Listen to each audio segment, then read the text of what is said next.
राम राम नमस्कार। हरियाणा तक देख रहे हैं आप और सोनिया सतानीता मेरा नाम है।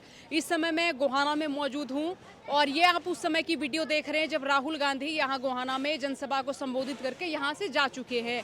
अब यहां के बाशिंदे इस समय मेरे साथ हैं, इनसे हम जानेंगे कि यहां का सियासी माहौल किस ओर है, क्या है यहाँ की सियासी तासीर। तो ताऊ जी, अब यहाँ का बता दें कि माहौल किस पक्ष में है। यहाँ हमारे हल्का में कांग्रेस की लहर चल रही है और एक तरफा माहौल है और पूरा हरियाणा में भी ऐसी माहौल है। कांग्रेस का माहौल है, बीजेपी जा रही है, कांग्रेस आ रही है। जैसे यहाँ पे मैं लगा लूँ बड़ौदा विधानसभा, गोहाना, तो यहाँ ये जो इलाके के जो हलके हैं उनमें मैं मानूँ कि भूपेंद्र हुड्डा का एक अच्छा वोटर गढ़ है, बिल्कुल। हाँ, भूपेंद्र हुड्डा गढ़ है। बाई इलेक्शन था, पूरी बीजेपी सरकार यहाँ पड़ी थी। बड़ौदा उपचुनाव में, बाई इलेक्शन में तो भी मतलब यहाँ कांग्रेस का ही बंदा जीता था। अब तो मतलब जनरल इलेक्शन है, अब तो होना है बीजेपी से पंडा चटवाओ लोग। तो ताऊ जी, अब देखो गोहाना में हर्ष शिकारा निर्दलीय है, उधर बड़ौदा में कपूर नरवाल जी खड़े हो गए, तो ये जो चेहरे हैं इनको आप किस तरह से देख रहे हैं? उनका कोई वजूद तो नहीं है ना, कोई किसी के पास कुछ नहीं है, छुटमुट है। पूरा का पूरा हरियाणा, पूरी हरियाणा कांग्रेस पार्टी बहुमत से आएगी, ये 100% बात है। चाहे बड़ौदा हल्का लो, गोहाना हल्का लो, चाहे हिसार डिस्ट्रिक्ट से जितनी भी हैं, अपने सोनीपत जितनी भी हैं, 5 जितने हल्के, सब बहुमत से सरकार आएगी। आप इस इलाके के हो तो ईमानदारी से बताइएगा। हम यहाँ इलाके से थोड़ा बाहर जाते हैं ना, लोग बोलते हैं कि भूपेंद्र हुड्डा ने इसी इलाके का विकास किया, इससे बाहर कोई काम नहीं किया। आप इत्तेफाक रखते हैं? नहीं, पूरे हरियाणा करा है, थोड़ा बहुत 19-20 का ज़्यादा हुआ, बाकी पूरे हरियाणा में काम करा है। पिछली 10 साल में मैम जो हुड्डा सरकार रही कांग्रेस की, 4 बिजली प्लांट लगाए हरियाणा में, पूरे हरियाणा में मेडिकल कॉलेज बनाए, IIM बनाए, यूनिवर्सिटी बनाई है, IIM बनाए। ये अपने खानपुर में ये पहली यूनिवर्सिटी है जो महिला यूनिवर्सिटी बनाई है। तो विकास पूरे हरियाणा में किया, ये नहीं कि कोई पक्षपात हुआ, पूरे हरियाणा में। अच्छा, बीजेपी आई तो इस हल्के में, इस इलाके में कोई ऐसा रहा कि विरोध के चलते आपके काम रुकवाए हों, कुछ ऐसा? तो विरोध तो करते हैं जी, एंटी सरकार हो तो विरोध तो करती है जी। पर इसके जो सरकार होती है इसने रोड राड ये सारी जो सफाई नहरों की सफाई करवाई, ये कोई सफाई नहीं, नहर में नए गंद खड़ा पड़ा है सब। इसने सब रोड बहुत बढ़िया रोड बना के सारी टूटे पड़े हैं, कोई रिपेयरिंग नहीं बनवाया, कोई मेट्रो नहीं आई, कोई भी हाईवे नया नहीं आया है, मेट्रो की 1 इंच भी नहीं आई है मेट्रो। भूपेंद्र हुड्डा ने वहाँ पलवल तक बना दी, जहाँ भी मतलब है, और यहाँ इसमें बहादुरगढ़ तक आ गई। 10 साल से वहीं पड़ी है वो। अच्छा, राहुल गांधी आ रहे हैं, कांग्रेस का मैं कहूँ कि क्या उनके आने के कारण कोई जनाधार बढ़ेगा, कुछ होगा असर? इसमें जो है ना कांग्रेस को फ़ायदा मिलेगा, जनाधार बढ़ेगा। यहाँ बालू और जो हमारा गोहाना हल्के जगबीर मलिक है, सोनीपत हल्के में बहुत अच्छा प्रभाव पड़ेगा इसका, राहुल जी आने का। एकदम माहौल बदल गया इससे। माहौल बदल गया। बिल्कुल बिल्कुल। तो राहुल गांधी तो आ रहे हैं, भाषण दे रहे हैं, थोड़ी देर जनता से मिल रहे हैं, फिर चले जा रहे हैं वो तो। हाँ, बेशक एक बार आ जाओ, उससे फर्क पड़ जाता है आदमी का। तो खाना खाने से चले शरीर में एनर्जी पावर मिलती है ना, इसी तरह राहुल के आने से एनर्जी मिलती है। उस समय एनर्जी होगी सब, कोई को बहुत पसंद हुआ है जी। अच्छा, वो 4 दिन पहले मोदी की रैली हुई थी, उससे ज़्यादा आदमी आ रहे हैं यहाँ। यहीं हुई थी गोहाना में बाहर बाईपास हुई थी, उससे डबल आदमी था यहाँ। तो इससे अंदाजा लगा लो कितना मतलब चाव है राहुल गांधी को, क्योंकि 10 साल हो गए सरकार बदलना चाह रहे हैं लोग। इससे कई दिन पहले से बताई हुई थी रैली है इनका, तो कल ही शाम को प्रोग्राम हुआ है ये। अब कल 3 बजे आएंगे। और जो बेरोजगारी है, जो सारे मुद्दे बीजेपी ने दिया, क्या है, रोजगारी ही नहीं दिया युवाओं को। तो राहुल ने तो जब बताया ये देंगे, 2 लाख नौकरियां देंगे, तो इससे फर्क क्यों नहीं पड़ेगा? पहले भी फर्क है, जनता का सभी का समर्थन कांग्रेस की तरफ हो रहा है, और अब तो बहुत ज़्यादा अंतर होना है। अब बीजेपी कह रही 2 लाख नौकरी लगाएंगे, 10 साल तक क्या थे भाई, पहले क्यों नहीं लगाई? अब ये 2100 रुपये लेडीज को कह रहे हैं वो देने की, अब पहले क्यों नहीं लगाई? 10 साल से बीजेपी बैठी थी। हमारा घोषणा पत्र जानेंगे 2000 का, उसके बाद उन्होंने डिक्लेयर कराया। 10 साल से क्यों नहीं दिया उन्होंने? पहले क्यों नहीं दिया उन्होंने देने वाले? 10 साल तक कर रहे थे। घोषणा पत्र में भी ये कह रहे हैं कि महिलाओं को 500 रुपए में सिलेंडर देंगे, और अब देंगे अब क्या हाँ अब कितने में दे रहे हैं? नहीं पहले क्यों नहीं दिया उन्होंने? 500 रुपए में सिलेंडर देने वाले 10 साल मोदी सरकार रही यहाँ पे। इतना क्राइम बढ़ा हमारे, बेरोजगारी, सबको पीटा, किसी को नहीं छोड़ा। सरपंच से लेकर किसान, बेटियों को और हमारे कर्मचारियों को सबको पीटा, किसी को नहीं बख्शा। जो चंडीगढ़ गया ना उसको सबको डंडे मार के भगाया है। तो एक बात बताओ, ऐसे आके वो हमारी वोट लेना चाहेंगे क्या? कोई इनको तरफ नहीं जा रहा है।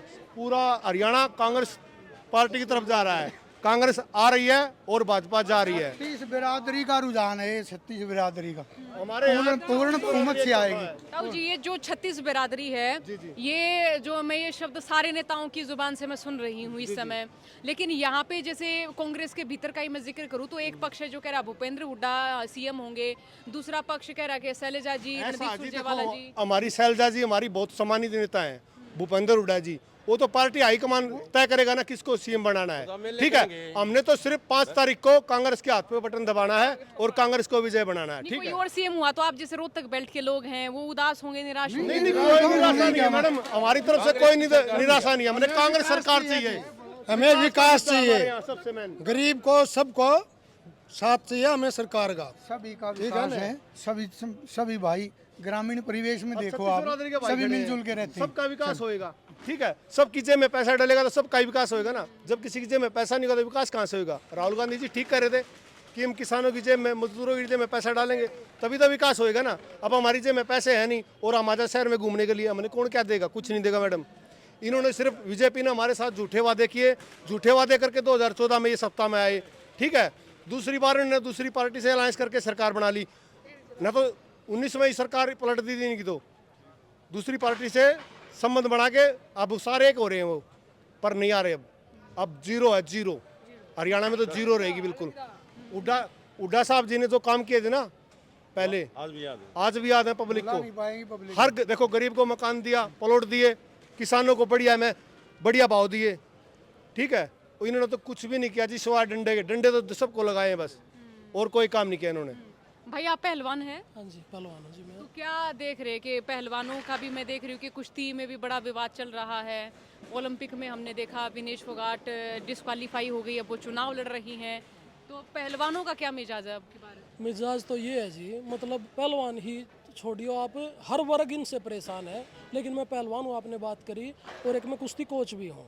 तो मैं इस विनेश प्रकरण को भी देखा, और दिल्ली में जब वो जंतर मंतर पर हमारे पहलवान भाई बहन प्रदर्शन कर रहे थे, उस चीज़ का भी मैं हिस्सा रहा हूँ। मतलब भाजपा ने, जब प्रधानमंत्री को सेल्फी लेनी होती है देश भर में, ये मीडिया के द्वारा फैलाना होता है कि हम खिलाड़ियों के हितैषी हैं, तो वो कहते हैं विनेश मेरे घर की बेटी है। सारे देश ने वो क्लिप्स वगैरह देखी हैं। लेकिन जब जंतर मंतर पर हमारी बहनों के चेहरे के ऊपर जूते रखे जाते हैं, उनको रोडों पर घसीटा जाता है। देखो बहन जी, मैं आपको बताना चाहता हूँ कि ओलंपिक में अगर मेडल्स की बात करें तो हम उंगलियों पर गिन लें, इतने मेडल भी हमारे पास नहीं है। जब कोई बहन बेटी इस ट्रेडिशनल माहौल से निकलकर दुनिया में एक परचम लहराने का काम करती है, तो मतलब हर समझदार आदमी समझ सकता है कि उसके पीछे कितना लंबा संघर्ष रहा होगा। मैंने आपकी रिपोर्टिंग भी देखी, आपने जब अखाड़ों में जाकर या खिलाड़ियों से बात करते हो तो उनके मतलब आपने देखा है कि कितना संघर्ष करके वो बच्चे वहाँ तक पहुँचे हैं। ये इतनी पीड़ादायक एक चीज़ थी कि हमारी उन मतलब एक स्टार बहनों के साथ ऐसा दुर्व्यवहार किया। तो आम जो बच्चे हैं, मैं आपको बताना चाहूँगा कि बच्चों के, चाहे वो कैश प्राइज़ की बात हो, चाहे वो सरकारी सुविधाओं की बात हो, ऐसी कोई भी चीज़ जो मतलब उनको सपोर्ट में चाहिए होती है अपने संघर्ष के दौर में, वो ऐसा कुछ नहीं मिलता है। खिलाड़ियों की बात करें तो 750 से ज़्यादा खिलाड़ियों को बहुत ही अच्छे लेवल की नौकरियां हुड्डा साहब के समय में दी गई थी। लेकिन आज भाजपा ये बता नहीं सकती कि हमने कितने खिलाड़ियों को नौकरियां दी हैं। कोई बताए एक डीएसपी भर्ती हुआ हो, मैं आपको बताना चाहता हूँ, चाहे वो संदीप सिंह हो, चाहे वो योगेश्वर दत्त हो, और चाहे दोनों ही वो फोगाट बहनें गीता और बबीता, ये वो चेहरों का मैं आपके सामने जिक्र कर रहा हूँ जो भाजपा में आज हैं। उनको भी डीएसपी और इंस्पेक्टर भर्ती करने का काम हुड्डा साहब ने किया था, लेकिन आज वो एक नाम नहीं बता सकते जिसको सम्मानजनक नौकरियां दी उन्होंने। तो मैं ये कहना चाहता हूं कि पहलवानों की अगर तरफ इस ध्यान को केंद्रित आपने सवाल किया है, तो पहलवान आज हुड्डा साहब की तरफ देख रहे हैं, क्योंकि वो खुद खिलाड़ी रहे हैं। दीपेंद्र भाई हमेशा खिलाड़ियों के लिए अड़े रहते हैं। एक बार योगेश्वर दत्त ने भी कहा था, ये तो ठीक है राजनीति के कारण आज वो दूसरे पाड़े में खड़े हैं, कि हुड्डा साहब तो हमारे पिता समान हैं।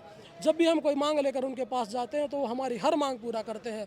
और इसके प्रूफ करने के लिए हमें ज़्यादा दूर जाने की जरूरत नहीं है, आप रिकॉर्ड उठाकर देख सकते हैं। चाहे वो नौकरियों की बात हो, चाहे देश भर में सबसे सबसे ज़्यादा इनाम देने की बात हो तो हर क्षेत्र में कांग्रेस पार्टी ने खिलाड़ियों के लिए भला करने का काम किया है, जिसकी वजह से हरियाणा का गेम उठा था। पूरे हरियाणा में 70% से अधिक मेडल हरियाणा लेकर आता है, लेकिन आज खिलाड़ियों की जो दुर्दशा भाजपा ने कर रखी है वो बच्चे ही जानते हैं। किस तरीके से 10 साल उन्होंने निकाले हैं, आज उनके सामने वो 5 तारीख आएगी और वो पुराना दौर लौटेगा और खिलाड़ियों के लिए बहुत अच्छा होगा, ऐसी हम उम्मीद करते हैं। विनेश राजनीति में आई हैं तो जो जितने भी यहाँ खिलाड़ी रहे हैं उन सब का हम देखते हैं कि राजनीति में करियर इतना ज़्यादा इतना अच्छा नहीं रहा है, तो उसको लेकर आप क्या कहेंगे? देखिए ये बात आपकी सही है, क्योंकि संदीप सिंह वो एक अच्छे खिलाड़ी थे, चाहे वो बिल्कुल मतलब भाजपा में आज हों। योगेश्वर दत्त भी, मैं मानता हूँ कि जो ओलंपिक में मेडल ले आया उसकी खेल प्रतिभा के ऊपर कोई सवाल हम नहीं उठा सकते हैं, क्योंकि ओलंपिक इतना बड़ा प्लेटफॉर्म होता है, तो हम एज ए खिलाड़ी उनका सम्मान करते हैं। ये बात आपकी सही है कि खिलाड़ी राजनीति में कोई बहुत अच्छा मतलब उनका नहीं कर पाए हैं, लेकिन सभी ऐसे हों ऐसा ना हो, उम्मीद पर दुनिया कायम है। हम कोशिश करेंगे जो मतलब हमारी बहन विनेश के साथ हुआ है वो इस बात को समझेंगे और हमेशा याद रखेंगी कि उनके जो जूनियर भाई बहन आज खेल की दुनिया में हैं, और क्योंकि वो एक गांव से आई हैं, वो खेती बाड़ी किसान मजदूरी हर चीज़ मतलब उन्होंने अपनी आंखों से देखा है। देखिए हम उम्मीद करते हैं कि वो ऐसी साबित ना हो और उनके लिए शुभकामनाएं हैं कि वो राजनीति में भी ऐसे ही काम करें जिस तरीके से उन्होंने खेल में हमारा नाम किया, हमारे देश का नाम किया। तो उम्मीद कर सकते हैं हम वो अच्छा करेंगी, क्योंकि वो संघर्ष से निकली हुई बहन है। आप कुछ कहेंगे? हाँ जी, आप पूछ रहे थे अगर विनेश जो आ रही हैं सब स्पोर्ट्समैन अब राजनीति की तरफ ज़्यादा रुख कर रहे हैं, एक मजबूरी ले आई है मैडम जी। आप उसमें देख रहे हैं कि बार बार धरने पे बैठना पड़ रहा है, लड़कियों को बहन बेटियों को मारा पीटा जा रहा है, तो एक दिन मजबूर होकर क्या करेगा आदमी। तो राजनीति में उन्होंने देख लिया, राजनीति का मुकाबला राजनीति से ही कर सकते हैं। और आपने ब्रजभूषण ने देखा, इन्होंने बार बार सुप्रीम कोर्ट के आदेश से उसके खिलाफ एफआईआर हुई, एफआईआर तक नहीं हो पा रही थी, कोर्ट के आदेश से एफआईआर हो रही है, तो क्या है आज तक उसको बीजेपी ने नहीं निकाला। और इसके अब आप देखेंगे, हमने अपने जुडिशरी पे पूरा विश्वास है, कोर्ट पे पूरा विश्वास है, और इसका डिसीजन देखोगे तो आप उसके खिलाफ ही जाएगा। फिर बीजेपी किस मुँह से कहेगी कि हम जो नेता वो साफ छवि बेदाग छवि के नेता हैं। और आज देखा होगा कि इसके अपोजिट में देखा होगा कि राहुल जी ने अपने अंदर कितना दर्द सिन्हों रखा, बार बार एक ही बात रिपीट कर रहे हैं कि अब मैं अमेरिका गया, वहाँ पर देखा 15 बाई 15 के कमरे में 20-25 लड़के जाके एक जगह लौटे, और बार बार उनका दर्द सीने में झलक रहा। उन गरीब दलित मजदूरों के लिए दर्द तो राहुल गांधी के लिए है। कभी देखा मोदी जी को वहाँ पे अमेरिका जाते सूट बूट पहनकर कैसे गरीब आदमी के, गरीब लड़के के जो वहाँ पे रोजगार के लिए गए, कभी मिल के आए, उनका दर्द सहन किया? आपने राहुल गांधी का सहन किया कि सुबह उसको रात को नींद नहीं आई, 5 बजे करनाल पहुँच गए, बिना किसी नेता को बताए, बिना किसी मीडिया को बताए हुए 5 बजे पहुंच गए। उनका दर्द उसके सीने में, तभी तो कौन नेता जाता है इनका। और ज़मीन से जुड़ा उन्होंने भारत जोड़ो यात्रा की थी, उन्होंने देखा है दलित मजदूर पिछड़ा और किस तरह की ज़िंदगी व्यतीत करने पे मजबूर बैठा है। आज रोजगार की ज़रूरत है, आज शिक्षा की ज़रूरत है, आज चिकित्सा की ज़रूरत है। उन चिकित्सा ये मुद्दे सारे बीजेपी भुनाने में काम हो रही, और मुद्दे उठाते ही नहीं। बीजेपी का कोई भी नेता आएगा, मोदी जी का जय, भारत माता की जय और किसी की जय बोलेगा। कभी देखा है बेरोजगारी पे बात करते हुए, शिक्षा, चिकित्सा, स्वास्थ्य, सड़कों का जाल बिछा, नौकरियों के बारे में कभी बात ही नहीं करते? क्यों नहीं करते? तो ये बड़ा गेम चेंजर माहौल है, ये बड़ा चेंज होने वाला माहौल है। बिल्कुल चेंज होने वाला। राहुल गांधी जी की हमारी नीतियों के, कांग्रेस पार्टी की नीतियों के अनुसार एक माहौल देख लिया उन्होंने, एक साफ छवि। और एक बात और भी कही राहुल गांधी जी ने, अब हरियाणा में जो सरकार बनेगी वो सबकी बनेगी, उसमें सबको हक दिया जाएगा, छत्तीस बिरादरी को समान रूप से देखा जाएगा। एक इनका अफवाह चलाया गया था कि शैलजा जी प्रचार नहीं कर रही, फलाना नहीं कर रही, देखा राहुल जी के साथ असंध में किए, पूरे अम्बाला में किया, और कितना बढ़ चढ़ कर प्रचार पे लगी हुई। उन राहुल जी ने पता है अब 36 बिरादरी के बिना कोई सरकार नहीं बन सकती, ना ही कोई सरकार चला सकता है। और सबका साथ, सबका विकास बीजेपी बोलती थी, सबका साथ सबका विकास तो राहुल जी के साथ है। शुक्रिया बातचीत के लिए। ये हाँ जी बताएं भाई, आप कौन सी कक्षा के छात्र हैं? 12वीं कक्षा का छात्र हूँ मैं। हाँ। ये कहना चाहूँगा, वैसे तो मोदी को आना में पिछले साल इस साल चुनाव के टाइम पे तो आ जाता है, अब राहुल गांधी तो पिछले साल दान भी लगाने आया था मदीना गांव में। अच्छा, याद है ये आपको? हाँ बिल्कुल याद है। मोदी जी को एक जगह भी खेत में जाया दिखा दो, भाषण दे दें तो सबसे आगे हो जाता है, और किसानों के मामले में लठ मारता है, बॉर्डर पे दिल्ली में बढ़ने तक नहीं देता। और अब की बार हुड्डा की पूर्ण बहुमत सरकार आई थी और लिखवा लो 60 से 65 सीट हुड्डा सरकार। अच्छा, ये तो बड़ी भविष्यवाणी कर दी भाई, बड़ी छोटी उम्र में आप। बिल्कुल, पूरा राजनीति का पूरा ध्यान रखते हैं, देखते हैं पूरी। थोड़ा बहुत तो रखना पड़ता है ऐसी सरकार को देख के। ये जो है नौजवान है, गांव कौन सा भाई? रिंडाना गांव। अच्छा, रिंडाना गांव। आपके गांव के नजदीक आए थे मदीना गांव में राहुल गांधी दान लगाने के लिए, याद आपको पूरा? बिल्कुल याद है। हाँ। राहुल गांधी तो बहुत किसानों से जुड़े हैं, किसानों का पहले भला भी करते थे। हुड्डा सरकार थी तो किसानों का बहुत भला किया, पर मोदी ने क्या किया, सबको रोड पे लाके। आपके पिताजी खेती करते हैं? हाँ खेती करते हैं। तो आगे आगे क्या सोचा है? जैसे गांव देहात के 12वीं पढ़ लिए, आगे जब कॉलेज जाते हैं तो ना बहुत सारी चीज़ें होती है कि इतना खर्चा इस कॉलेज में, इतना खर्चा उस कॉलेज में, माँ बाप उतने पैसे दे पाएंगे नहीं दे पाएंगे, ये चल रहा है दिमाग में? थोड़ा बहुत चल रहा है जी। देने को छोड़ा ही क्या, इस सरकार ने सब कुछ तो छीन लिया। इस सरकार ने किसानों का कुछ भी नहीं किया, महिलाओं का कुछ नहीं किया, और युवा साथियों का कुछ नहीं किया। और तो और नीट की ये पिछले अब 2-3 महीना की है, नीट की परीक्षा भी है, उसमें भी घोटाला कर दिया इनने। 67 की कैसे मेरिट आ सकती है जब 1-2 की आती थी? तो सारा जुमला है इनका, कुछ नहीं है। अब सब समझ गए हैं, धोखेबाज हैं ये सब। उसमें भी 18 से 20 हज़ार तक इन्होंने सैलरी लिखी थी, लेकिन हमारी 6,000 का रखी अभी। तो हमने क्या कसूर कर दिया कि जो हमारी 2-2 पेपर दे के, वो तो बिना पेपर लगा रही हैं, और हम 2-2 पेपर दे के नेगेटिव मार्किंग के साथ भी हमारे साथ ऐसा ना क्यों हो रहा है? ये जो बातचीत आप सभी ने सुनी, मैं चाहूँगी इस बातचीत को आप शेयर कीजिएगा। इस बातचीत को आप जहाँ जहाँ तक, जिस नेता तक, जहाँ तक आपकी जान पहचान है वहाँ तक पहुँचाने की कोशिश कीजिएगा, क्योंकि ये जो बातचीत है और ये जो नौजवान हैं, ये नौजवान आप जैसे परिवारों के हैं, हमारे जैसे परिवारों के हैं, जिनके माँ बाप ने खेती किसानी करके उनको पढ़ाया है। और आप देखिए दोस्तों कि जब आप कोई 12वीं कर लेते हैं, जब कॉलेज में जाते हैं, तो कैसे माँ बाप हमें बाहर पढ़ाने के लिए भेजते हैं, कितने संघर्ष के बाद। ये ऑफर लेटर हमारा, जो ऑफर लेटर आया था हमारा 10 अप्रैल को, ये देखिए आप, जिसमें मेंशन है 6,000 रुपये, और ये 6,000 भी नहीं मिल रहा है। मेंशन ऑफ 6,000 रुपये सैलरी डीबीटी, ये देखिए आप।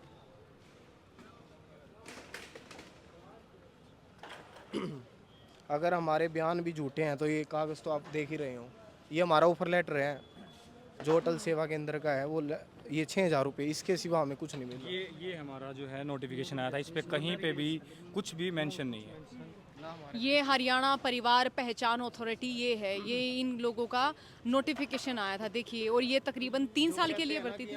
भर्ती ऐसी है वैसी है, तो ये ज्ञापन भी दे रखा है, नोटिफिकेशन भी आता है, लेकिन टर्म एंड कंडीशन हमारी ज्वाइनिंग के बाद 5 अगस्त को हमारी टर्म एंड कंडीशन आती है, जिसमें पता चलता है कि हमें 5 साल का कॉन्ट्रैक्ट है, ना हमें शुरुआत में ना तो परमानेंट। इसमें ये बताया गया है कि ये आपकी भर्ती तो 3 साल के लिए है। अच्छा, दूसरी भर्ती वाला था। हमने मतलब आवाज़ उठानी शुरू की कि हमारी ये बताओ, हमारी जो नौकरी है ये कच्ची है या पक्की है। तो उन्होंने जो दूसरी वैकेंसी निकाली थी, 1500 वैकेंसी निकाली थी अभी, उस 1500 में उन्होंने डिक्लोज किया था कि आपकी। अच्छा, पहले मालूम भी नहीं था कि नौकरी पक्की है या कच्ची, आप लोगों ने सोचा सरकारी नौकरी होगी। एडवर्टाइजमेंट हम एक फॉर्म भरते हैं, जैसे एसएससी का भरते हैं, उसमें पहले ही मेंशन होता है परमानेंट है, और इसमें सैलरी कितनी है, कितनी देंगे, किस टाइम कायम होएगा, लेकिन इसमें कुछ भी नहीं था। कुछ भी नहीं था।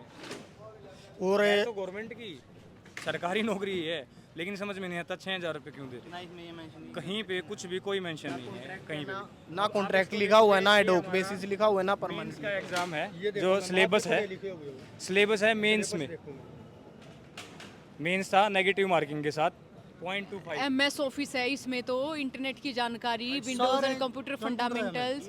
अच्छा, और मैं इसमें क्या क्या देख रही हूँ, आर्टिफिशियल इंटेलिजेंस भी। बिल्कुल मैम, तभी तो कह रहे हैं मैम, इतना हाई लेवल का पेपर हमें भी अचरज हुआ कि 6,000 रुपये दे रहे हैं। अब देखो DBMS की जानकारी, सारा मतलब डाटा साइंस बेस का जो है सारी चीज़ें थी। नेट लेवल पेपर है, और सैलरी 6,000। 0.25 की नेगेटिव मार्किंग के साथ है। हर्टोन ने कंडक्ट किया था, पूरी वीडियोग्राफी, हमारे थंब इम्प्रेशन, सब कुछ हुआ है मतलब। मतलब पूरे प्रोसेस से हम लगे हैं, लेकिन उसके बाद भी 6,000 एक ऐसी भर्ती ये लगी थी जो मतलब बिन पेपर आउट हुए और मतलब बिन कोई दिक्कत से जो भर्ती पूरी हुई थी, बट जब हमने इसको ज्वाइन किया तब हमारे उस लेवल कुल टूट ही गए मैम। उसके बाद जब हमने सैलरी देखी, सिर्फ 6,000 रुपये सैलरी है। इस सैलरी से आप ही बता दो क्या किसी का गुजारा चल सकता मैं? मैंने खुद MCA किया हुआ है, जितनी ये सैलरी दे रहे हैं इतने तो हमारे एक प्रैक्टिकल के फीस थी मैं। अगर इतनी नहीं होती तो आप बता दो। और कहीं कभी किसी चीज़ में हमारी ड्यूटी लगा रहे हैं। ये पिछली बार क्या किया था, इन्होंने मंडी में ड्यूटी लगाई थी और मंडी में ड्यूटी मैंने 45 दिन के लिए काम किया था। इससे पहले मेरी मंडी में ही ड्यूटी थी, कौशल के थ्रू ड्यूटी थी, जिसमें मेरे को 21,650 रुपये मिले थे। वो कौशल के थ्रू मिले थे। बट जब हमने CPLO ज्वाइन किया तो हमारे को ये मिले हैं सिर्फ 6,000 रुपये। जो बिन पेपर दिए मैंने ज्वाइन किया था उसमें मेरे को 21,000 रुपये मिले। जो पेपर देने के बाद ज्वाइन किया उसमें मेरे को सिर्फ 6,000 रुपये मिले। अब दोबारा फिर कौशल के लिए इन्होंने डाटा एंट्री ऑपरेटर के लिए भर्ती निकाली थी और उसमें मैसेज आए थे बच्चों के, उनको फिर वही 21,000 रुपये दे रहे हैं। तो हमने कौन सी गलती कर दी? बीच में जो हम आए हमारे को सिर्फ 6,000 ही मिली। या तो इस महकमे में हमारी ड्यूटी मत लगाओ जिसमें सैलरी ज़्यादा थी और जिसमें काम वर्क ज़्यादा है। और ये काम तो पूरा उतना ही ले रहे हैं, बट सैलरी अपने हिसाब से क्यों दे रहे हैं उस चीज़ के लिए? हमारा तो बस यही है मैम, हमारी आवाज़ उठाएं प्लीज़, आपसे रिक्वेस्ट है। क्योंकि कोई भी चैनल हमारी आवाज़ नहीं उठा रहा, न ही कोई MP MLA किसी से हमारे को कोई आश्वासन मिल रहा है। अब सीधी सी बात है मैम, जो हमारे साथ है उसके साथ हम 5 तारीख को हैं, अदरवाइज़ हम किसी के साथ नहीं। बिल्कुल मैडम, जो HKRN जो बहुत बड़ी भर्ती है हरियाणा के अंदर, मतलब ये मान लो आज के टाइम तो वही सरकारी भर्ती हो रखी है, भर्ती हो रहे हैं। मतलब HKRN का ऐसा हाल है, आप ये नहीं बता सकते कि कोई कैंडिडेट किस तरीके से लगा है, क्या उसका क्राइटेरिया है, क्या कुछ है क्या नहीं। अब वहाँ पे भी एक जो है ना सफाई कर्मचारी भी जो है ना डिपार्टमेंट वाइज है, कोई 19,000 ले रहा है, कोई 21,000 रुपये ले रहा है। तो अनस्किल्ड वर्कर भी HKRN के थ्रू जो कोई प्रोसेस नहीं है, किसी को ये नहीं पता कि आपका सिलेक्शन किस बेस पे हुआ है, फैमिली ID के तहत किसी को भी किसी भी तरीके से उठा लिया जाता है। और उसमें जो है आप लोगों को जो है ना पूरे वेजेस सारी चीज़ें सब कुछ मिल रहा है। और अब ये कह रहे थे जॉब सिक्योरिटी भी देंगे, सारी चीज़ें देंगे, हालांकि वो नहीं हो पाया। लेकिन हम ये पूछना चाह रहे हैं कि हमसे क्या गलती हुई है कि भाई हमने कोई स्पेशल गलती कर दी हो कि भाई हमें 6,000 रुपये दिया जा रहा है प्रोसेस के साथ भर्ती करने के बाद भी, और HKRN के अंदर आप ऐसे ही भर्ती कर रहे हो, यही नहीं पता कैसे भर्ती हो रहे हैं, ना एग्ज़ाम हो रहा है, ना इंटरव्यू हो रहा है, ना कुछ हो रहा है, और उनको पूरे पैसे मिल रहे हैं। तो ये जी ये हमारे को ये पिछले जो उसमें सीज़न में हमारे को काम मिला था, मेरे को खुद कौशल के थ्रू ही मिला था, 22,094 रुपये के हिसाब से मिला। वो PF या PF कटता, हमारा ESI कटता, वो तो चीज़ अलग है। जो हमारी बेसिक पे बनी थी ये बनी थी। बट अब की बार क्या गलती हुई है कि हमारे को सिर्फ 6,000 रुपये मिले हैं। इसका मतलब है हमारे पैसे तो पूरे पास ऊपर से हुए हैं, लेकिन जो IAS अधिकारी हैं या जो दूसरे अधिकारी हैं इसका मतलब वो हमारे पैसे खा गए हैं।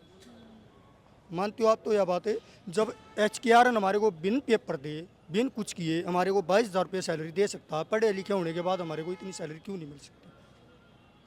तो ये बड़ा मैं कहूँ कि वाजिब मुद्दा जो है इन युवाओं ने उठाया है।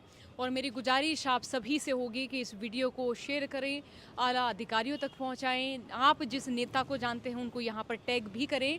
ये प्रश्न ना सिर्फ मैं कहूँ कि इन जवानों के भविष्य का है, बल्कि मैं कहूँ कि यहाँ पर आपके गांव देहात की कितनी सारी खेप होगी जो आगे इस रोज़गार में जाने वाली है या जाने वाली होगी।